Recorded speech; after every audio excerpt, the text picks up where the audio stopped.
Good morning students. हम चर्चा कर रहे थे पोलराइड शीट की व्यवस्था की।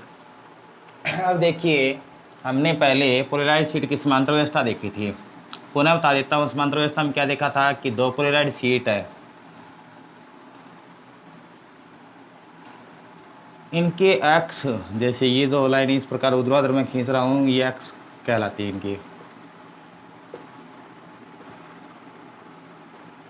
यदि इनके एक्स संपाती है, क्या है, संपाती है, तो इस अवस्था में हमने देखा था प्रकाश की जो तीव्रता प्राप्त होती है, अधिकतम प्राप्त होती है, परिणामी जो तीव्रता होती है, हमने बताया था कि ये अध्रुवित प्रकाश है। जैसे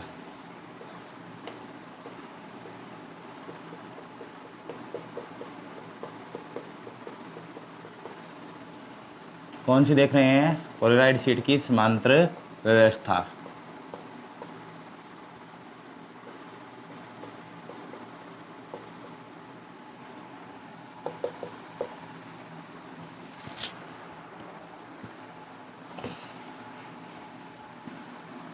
इससे मान लीजिए कागज तल के समांतर जो प्रकाश है वो क्या हो गया, ध्रुवित हो गया।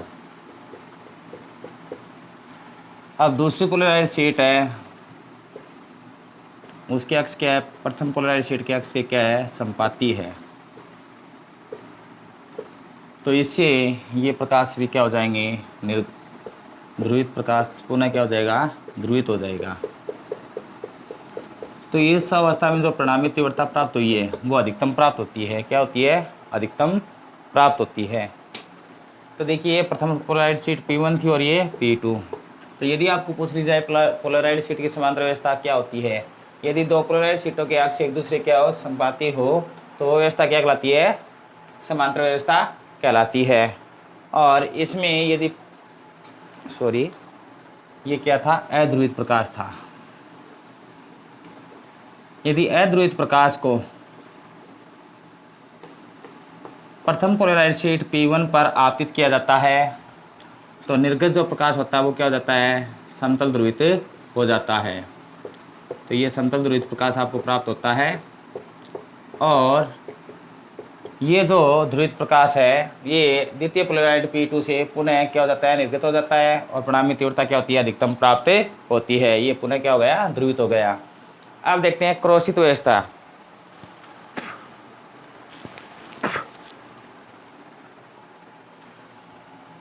क्रोशित व्यवस्था में क्या होता है, देखो, इसका दूसरा नाम होता है लंबवत व्यवस्था।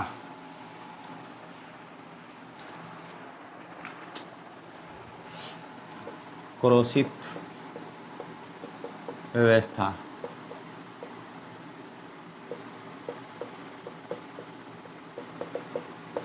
तो देखिए, ये दो पोलराइड शीट है, मान लीजिए ये प्रथम हो गई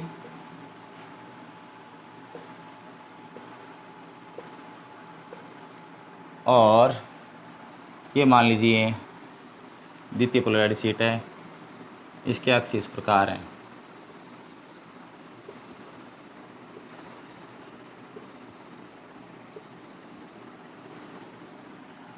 इसको P1 द्वारा व्यक्त कर देते हैं, इसको P2 द्वारा। यदि दो पोलराइड शीटों के अक्ष एक दूसरे क्या हो, लंबवत हो, कैसे, जैसे मान लीजिए एक पोलराइड शीट के अक्ष ये अंगुलियाँ व्यक्त कर रही है, दूसरी पोलराइड शीट इस प्रकार रखी हुई है, तो ये अंगुलियाँ इस प्रकार हो, तो एक दूसरे क्या हो गई, ये लंबवत हो गई या नहीं हो गई। तो ये व्यवस्था क्या कहलाती है, क्रोशित या लंबवत व्यवस्था कहलाती है। अब इसमें देखिए, अध्रुवित प्रकाश को आपतित करते हैं।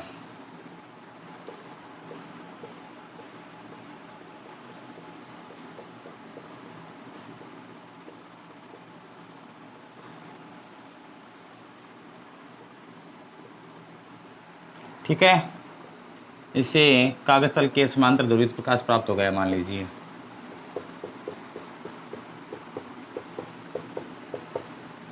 ये क्या था, अध्रुवित प्रकाश।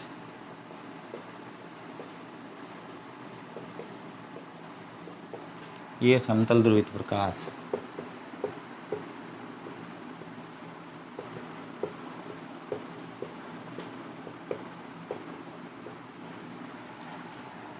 अब देखिए, जब अध्रुवित प्रकाश को प्रथम पोलराइज्ड शीट P1 पर आपतित किया जाता है तो इससे निर्गत जो प्रकाश होता है वो समतल ध्रुवित प्रकाश प्राप्त होता है। लेकिन ये जो घटक है समतल ध्रुवित प्रकाश के इस P2 पोलराइज्ड शीट से नहीं गुजर पाते हैं, तो यहाँ पर जो परिणामी तीव्रता होगी वो क्या होगी? शून्य होगी। परिणामी तीव्रता क्या होगी? शून्य होगी। तो देखिए जैसे एक इस मार्कर की सहायता से समझते हैं कि पहले शीट के अक्ष है वो इस प्रकार थे, इससे ये प्रकाश इस प्रकार आसानी पूर्वक निकल जाएगा। मान लीजिए समतल ध्रुवित प्रकाश लिया हमने, अब इस प्रकार आगे घटक है तो ये इससे नहीं निकल पाएगा। तो इसका अर्थ है यहाँ पर परिणामी तीव्रता क्या आ गई? शून्य आ गई। तो देखिए क्या बताया जाता है, यदि तो दो पोलराइज्ड शीट के अक्ष एक दूसरे क्या हो? लंबवत हो, तो यह व्यवस्था क्रॉसित या लंबवत व्यवस्था कहलाती है। और यदि अध्रुवित प्रकाश को प्रथम पोलराइज्ड शीट P1 पर आपतित किया जाता है तो इससे निर्गत प्रकाश है वो क्या हो जाता है? ध्रुवित हो जाता है। लेकिन यह ध्रुवित प्रकाश द्वितीय पोलराइज्ड P2 से नहीं गुजर पाता है और परिणामी तीव्रता शून्य प्राप्त होती है। अब देखिए हमने तो सिर्फ दो ही देखे, एक तो संपाती अर्थात 0 डिग्री हो और एक लंबवत अर्थात थीटा का मान क्या हो? 90 हो। दो व्यवस्था पड़ी है। अब एक महान वैज्ञानिक हुए थे मेलस, उन्होंने बताया कि जैसे और कोई कोण का निर्माण हो जाए, जैसे 30 भी हो सकता है, 45 भी हो सकता है, तो इस पर क्या ध्रुवित प्रकाश प्राप्त नहीं होगा? तो देखिए अवश्य प्राप्त होगा। तो इससे संबंधित एक नियम बनाया जिसे मेलस के नियम से जाना जाता है। महत्वपूर्ण है मेलस नियम या मेलस का नियम। तो मेलस नामक वैज्ञानिक ने क्या बताया था? मान लीजिए एक पोलराइज्ड शीट का अक्ष ये, दूसरी का ये है, इसके मध्य कोण बन रहा है थीटा। दो शीटों के अक्ष हैं जिनके मध्य कोण क्या बन रहा है? थीटा बन रहा है। तो मेलस ने क्या बताया? मेलस के अनुसार जब किसी अध्रुवित प्रकाश को दो पोलराइज्ड शीटों से गुजारा जाता है, कितनी शीटों से? दो पोलराइज्ड शीटों से गुजारा जाता है, तो परिणामी जो तीव्रता होगी, प्रकाश की जो परिणामी तीव्रता होती है वो दोनों शीटों के अक्षों के मध्य बनने वाले कोण की कोज्या के वर्ग के समानुपाती होती है। कोज्या किसे कहते हैं? कोस को, ठीक है ना। तो परिणामी जो तीव्रता होती है आई, वो दोनों शीटों के अक्षों के मध्य बनने वाले कोण के कोज्या के वर्ग के समानुपाती होती है। इसे मेलस नियम कहा जाता है। बराबर करने के लिए नियतांक लेते हैं आई नॉट, कोस का है थीटा। आई नॉट होती है प्रथम पोलराइज्ड शीट से प्रारंभिक तीव्रता। क्या होती है? प्रारंभिक तीव्रता। और आई जो यहाँ पर लिखा हुआ है ये है परिणामी तीव्रता, कि जो द्वितीय पोलराइज्ड शीट से प्राप्त हो रही है वो परिणामी तीव्रता क्या आएगी, ठीक है। और थीटा दोनों अक्षों के मध्य बनने वाला कोण। थीटा क्या दर्शाता है? दोनों शीटों के अक्षों के मध्य बनने वाला कोण। अब इसके आधार पर देखते हैं, जैसे दो व्यवस्था देखी थी उसको ये सेटिस्फाइड कर रहा है या नहीं कर रहा है। कि हमने देखा था कि समांतर व्यवस्था में परिणामी तीव्रता अधिकतम प्राप्त होती है, कि जितनी प्रथम पोलराइज्ड शीट से गुजरती है उतनी ही उससे आगे प्राप्त हो जाती है। और क्रॉसित व्यवस्था में देखा था परिणामी जो तीव्रता होती है वो क्या होती है? शून्य। तो इस नियम के अनुसार देखते हैं।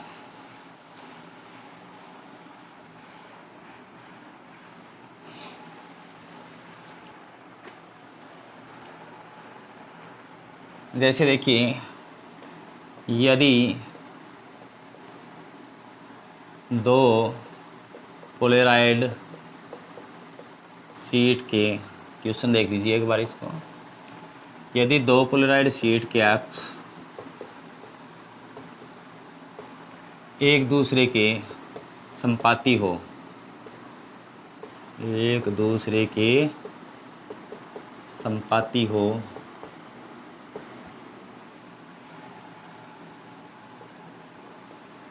तो परिणामी तीव्रता ज्ञात कीजिए। मेलस नियम द्वारा परिणामी तीव्रता ज्ञात कीजिए।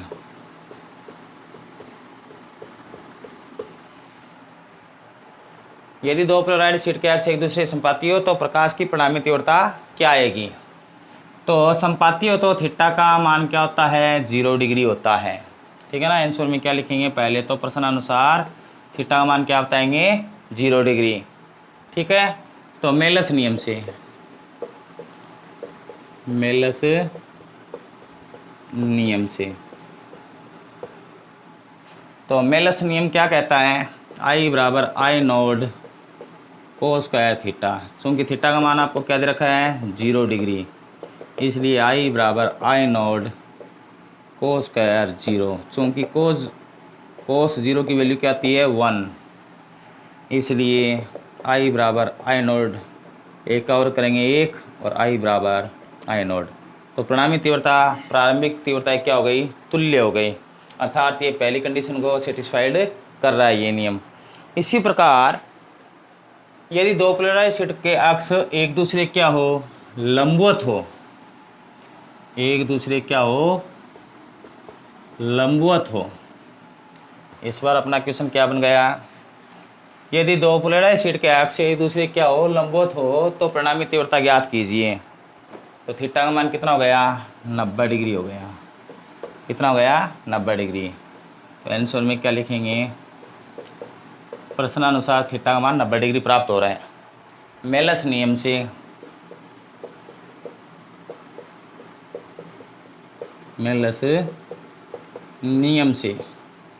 तो मेलस नियम क्या कहता है, I equal I node cos square theta. चूँकि थीटा की वैल्यू दे रखी है 90 डिग्री, इसलिए आई बराबर आई नोड कोस स्क्वायर 90।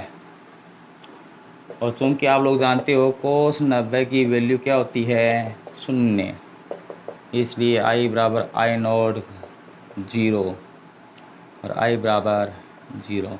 तो परिणामी तीव्रता 0 प्राप्त हुई या नहीं, इसका अर्थ है ये दूसरी कंडीशन जो अपनी थी क्रॉस स्थित व्यवस्था उसको भी क्या कर रहा है सेटिस्फाइड कर रहा है। अगला क्वेश्चन देखिए इसी के आधार पर,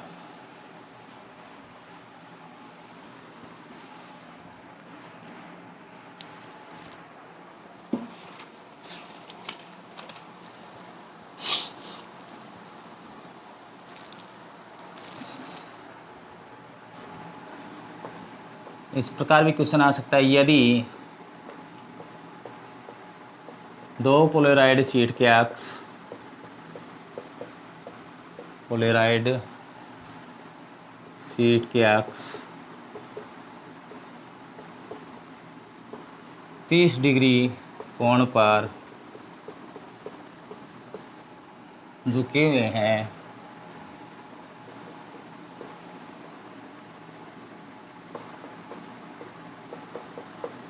तो प्रकाश की परिणामी तीव्रता ज्ञात कीजिए। प्रकाश की परिणामी तीव्रता ज्ञात कीजिए। तो इस बार आंसर में क्या लिखेंगे, आपको विशेष कंडीशन दे दी गई है कि थीटा की वैल्यू लेनी है आपको 30 डिग्री। कितनी लेनी है 30 डिग्री। तो आपके पास मेलस नियम क्या कहता है, मेलस नियम से तो मेलस नियम कहता है आई इक्वल आई नोड को स्क्वायर थीटा। चूँकि थीटा की वैल्यू क्या दे रखी है 30 डिग्री, इसलिए आई बराबर आई नोड कोस स्क्वायर 30। चूँकि कोस 30 की वैल्यू आपको पता है √3/2, इसलिए आई बराबर आई नोड कोस 30 की वैल्यू रखते हैं √3/2 की होल स्क्वायर। क्यों लगाया है, क्योंकि इस पर क्या था कोस 30 पर स्क्वायर था। आई बराबर आई नोड √3 की स्क्वायर 3 2 की 4, तो 3/4 आई नोड। अर्थात जो परिणामी तीव्रता होती है इस अवस्था में, यदि कोण है पोलराइज्ड शीट के अक्ष जो है वो 30 डिग्री पर झुके हुए हैं, तो परिणामी जो तीव्रता होती है वो प्रारंभिक तीव्रता की 3/4 शेष रह जाती है। ठीक है ना। इसी प्रकार आगे देखिए,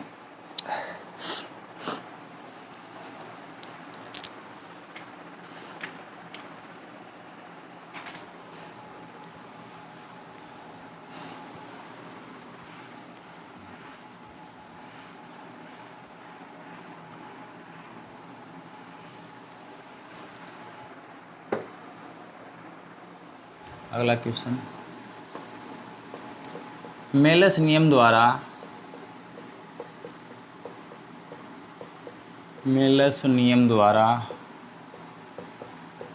उस कोण की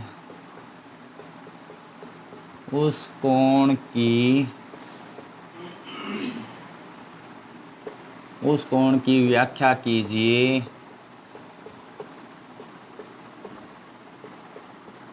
जिस पर परिणामी तीव्रता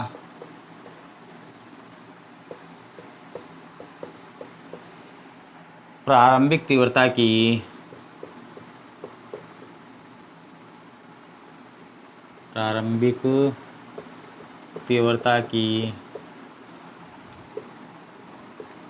आधी रह जाती है।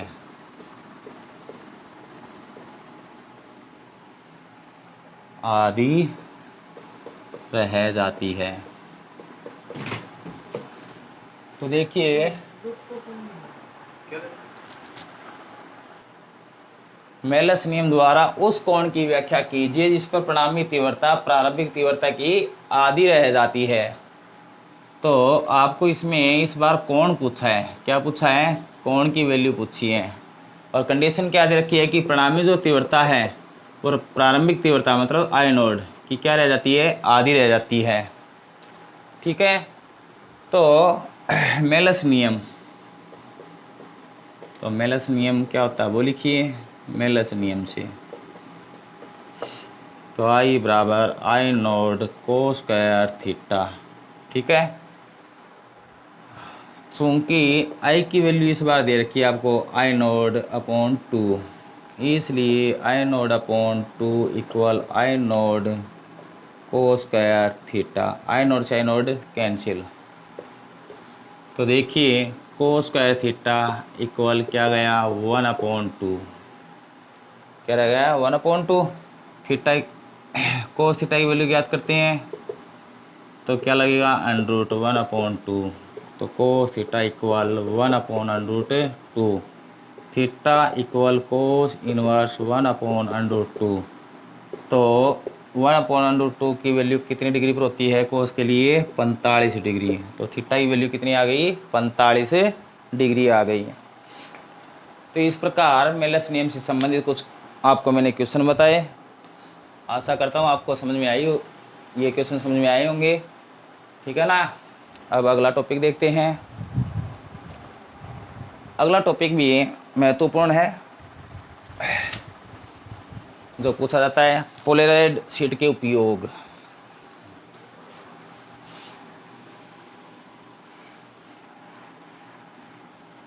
कोई दो उपयोग पूछे जाते हैं तो ध्यान रखना, बता रहा हूँ आपको।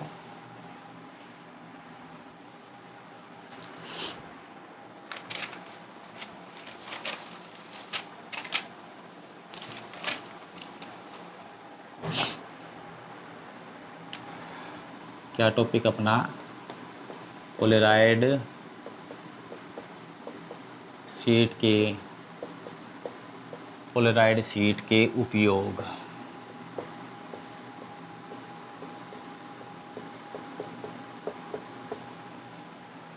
तो देखिए, महत्वपूर्ण पोलराइज्ड शीट है, उसका उपयोग आपने अभी देखा था समतल ध्रुवित प्रकाश प्राप्त करने के लिए। किसके लिए? समतल ध्रुवित प्रकाश प्राप्त करने के लिए।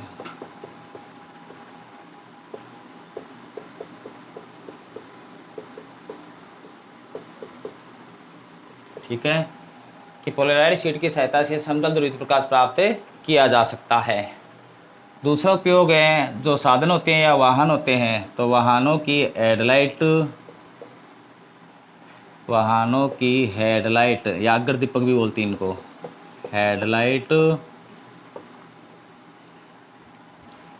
की तीव्रता को कम करने के लिए,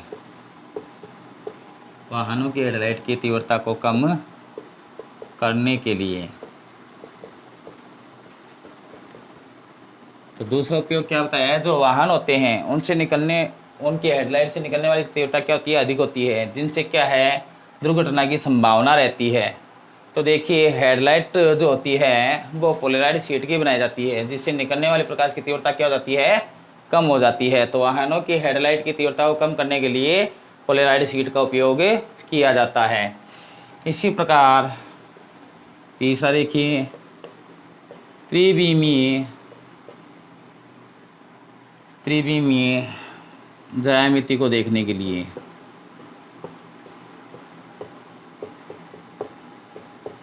त्रिविमीय ज्यामिति को देखने के लिए चश्मे के रूप में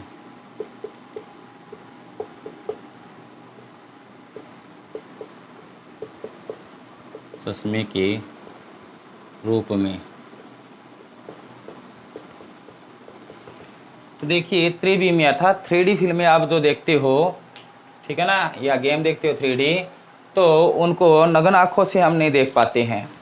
तो उनको देखने के लिए विशेष प्रकार के चश्मों का उपयोग किया जाता है, जिसमें किसका उपयोग होता है, पोलराइड शीट का उपयोग होता है, जिसकी सहायता से त्रिविमीय ज्यामिति को हम आसानी पूर्वक देख पाते हैं।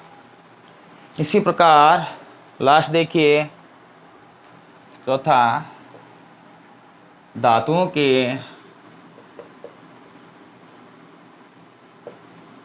प्रकाशिक गुणों का अध्ययन करने के लिए धातुओं के प्रकाशिक गुणों का अध्ययन करने के लिए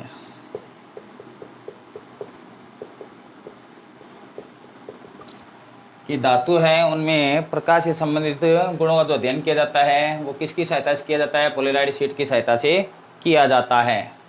इसी प्रकार और भी बता सकते हो, जैसे साधन जो होते हैं उनके जो विशेष प्रकार के कांच लगे होते हैं, उनमें तीव्रता को कम करने के लिए इस पोलराइड शीट की क्या है, एक पतली फ्रेम या पतली परत चढ़ाई जाती है। ठीक है, इस प्रकार इसके उपयोग हैं और इनमें लगभग 2 महत्वपूर्ण उपयोग पूछे जाते हैं। तो ये महत्वपूर्ण उपयोग मैंने आपको बताए हैं। अगला टॉपिक देखते हैं।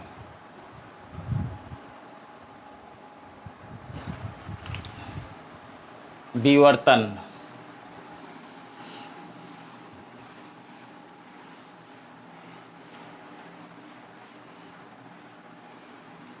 देखिए ये भी प्रकाशीय गुणों का एक अभिलाक्षिक गुण है। जो प्रकाश से संबंधित गुण होते हैं, जैसे आपने देखा होगा परावर्तन, अपवर्तन, व्यतिकरण, वैसे ही विवर्तन भी क्या होता है, प्रकाश का एक अभिलाक्षणिक गुण होता है। और इसी की सहायता से, जैसे आपने सुना है कि एक कमरे के पास में दूसरा कमरा, उसमें व्यक्ति बैठे हुए हैं, बतला रहे हैं, बातचीत कर रहे हैं, वार्तालाप कर रहे हैं, तो वो ध्वनि आपके पास पहुंचती है, तो वो विभिन्न माध्यमों से मुड़कर आपके कर्ण तक या कर्ण पटल तक पहुंचती है।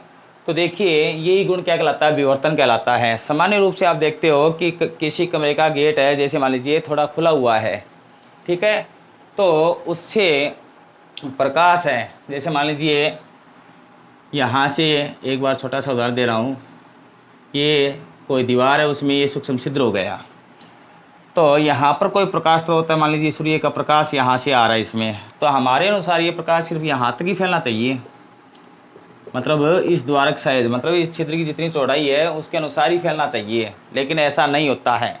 ये क्या करता है, प्रकाश छाया वाले भाग में प्रवेश कर जाता है, इस प्रकार आगे की ओर बढ़ता है या नहीं बढ़ता है, बढ़ता है। तो प्रकाश की ये जो घटना होती है वो क्या कहलाती है, विवर्तन कहलाती है। तो क्या बताया जाता है, जब किसी प्रकाश स्रोत के सामने अवरोधक रख दिया जाता है, तो ये क्या है, अवरोधक है, ठीक है, और ये द्वारक है। तो क्या बताया जाता है, जब किसी प्रकाश स्रोत के सामने अवरोधक रख दिया जाता है तो प्रकाश जो किरण होती है वो छाया वाले भाग में प्रवेश कर जाती है। प्रकाश की यह घटना क्या कहलाती है, विवर्तन कहलाती है। तो नॉर्मल सी परिभाषा है कि जब किसी प्रकाश स्रोत के सामने, ये रहा प्रकाश स्रोत, ये अवरोधक, और ये तीव्रता प्राप्त करने के लिए मान लीजिए पर्दा लगा हुआ है।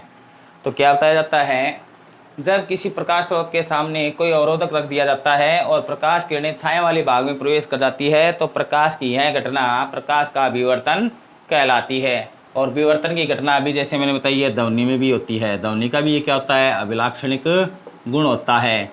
इसी कारण आपने देखा होगा छोटे बच्चे हैं, जैसे मान लीजिए चाय वाले कप होते हैं, तो उनमें यदि एक धागा लगाकर, एक जैसे मान लीजिए बच्चा यहाँ पर खड़ा है, एक यहाँ पर खड़ा है, ठीक है, तो यदि वो एक बच्चा यहाँ से उस कप में कुछ बोल रहा है, उस धागे की सहायता से उसको क्या है, यहाँ तक वो आवाज़ सुनाई, नॉर्मल रूप से सुनाई देती है। तो ये किसका गुण हो गया, विवर्तन का गुण हो गया, ठीक है ना। अब देखिए विवर्तन है वो दो प्रकार के होते हैं। कितने प्रकार के होते हैं, दो प्रकार के हैं। तो देखिए पहला विवर्तन, इसका पहला प्रकार क्या है उसकी चर्चा करते हैं। देखिए विवर्तन को दूरियों के आधार पर दो भागों में विभाजित किया गया है, अवरोधक, प्रकाश स्रोत और पर्दे की दूरी पर।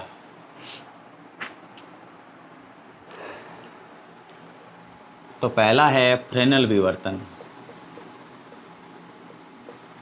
फ्रेनेल विवर्तन, देखिए जब तक विवर्तन की घटना का पता नहीं चला था तब तक प्रकाश को एक चकत्ते के रूप में माना जाता था कि प्रकाश फैल रहा है, वर्ताकार तरंगों के रूप में हो रहा है। यदि दूरी अत्यधिक है स्रोता से तो वो समतल रूप में दिखाई दे रही है।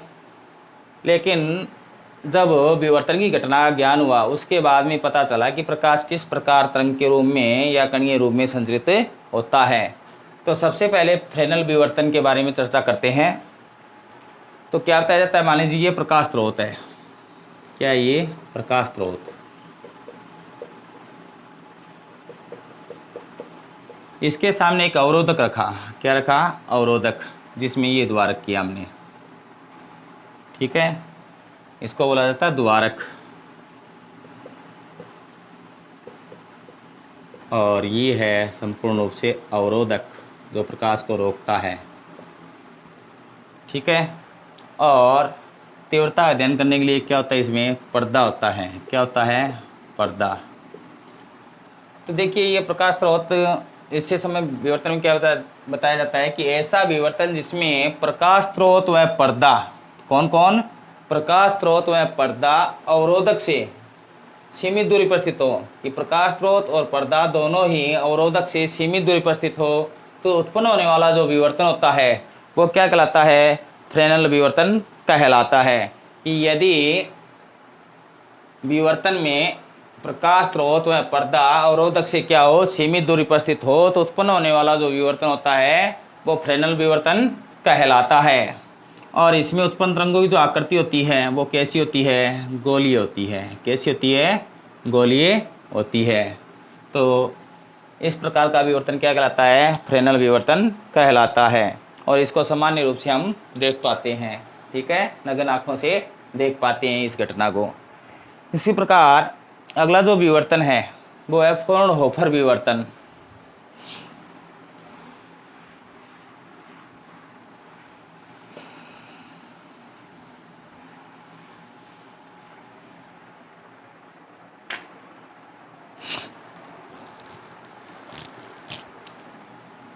फ्रॉनहोफर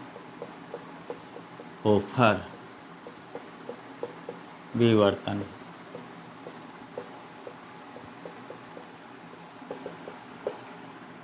मान लीजिए ये प्रकाश स्रोत है,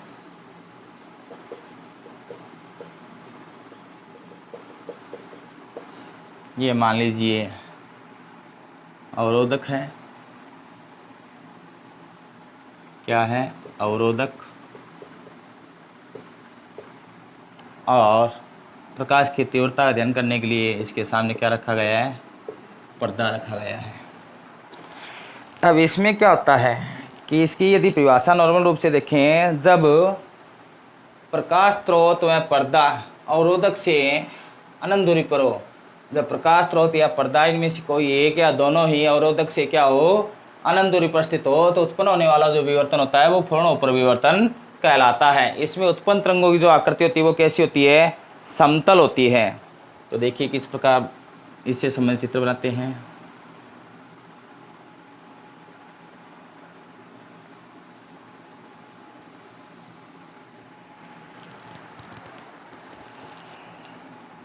इस प्रकार ये आगे की ओर फैलेगा और समतल तरंग के रूप में क्या होगा, इस प्रकार प्राप्त होगा।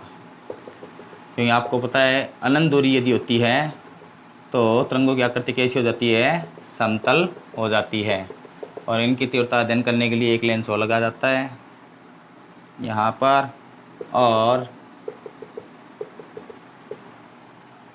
तीव्रता का अध्ययन किया जाता है। तो क्या बताया जाता है, यदि विवर्तन में प्रकाश स्रोत और पर्दे में से कोई एक या दोनों ही अवरोधक से अनंत दूरी पर स्थित हो तो उत्पन्न होने वाला जो विवर्तन होगा वो पूर्णोपर विवर्तन कहलाता है। इसमें तरंगों की आकृति जो होती है वो क्या होती है, समतल होती है। और उसमें क्या बताया गया था कि प्रकाश स्रोत और पर्दा दोनों ही अवरोधक से क्या थे, सीमित दूरी पर थे। इसमें क्या है, अनंत दूरी पर दोनों हो सकते हैं या इनमें से कोई एक हो सकता है। तो वो प्रक्रिया क्या कहलाती है, पूर्णोपर विवर्तन कहलाती है। इसमें जो तरंगों की आकृति होती है वो कैसी होती है, समतल होती है। ठीक है, और विवर्तन से संबंधित जो अध्ययन है वो अगली नेक्स्ट क्लास में करेंगे। Okay, thank you, good bye.